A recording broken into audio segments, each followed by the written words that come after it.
Oració en l'Hort, confraria que data de l'any 1871.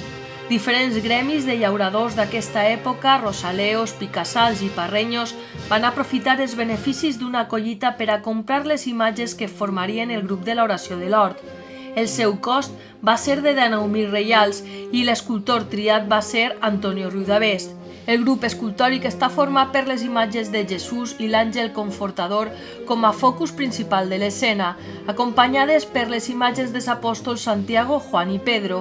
Ja de manera secundària, entre les branques de l'olivera, un xicotet angelet mostrant a Jesús el calze. El pas representa el moment en què Jesús es retira amb Pedro, Santiago el Major i Juan a l'hort de Getsemaní i, posat en oració, sentint angoixes de mort, se li va aparèixer un àngel del cel confortant-li.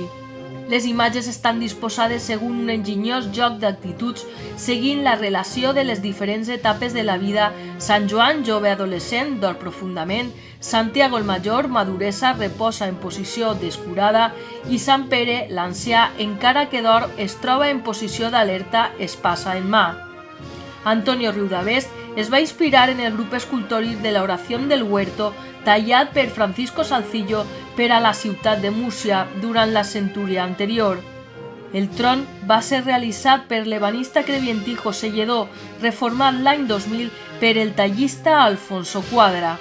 Una de les característiques de la confraria és que cada any a l'hora de muntar el pas substitueixen l'olivera artificial que durant tot l'any forma part del grup escultòric en el Museu de la Setmana Santa per una olivera natural que processiona al costat de les imatges tallades per Riudavest.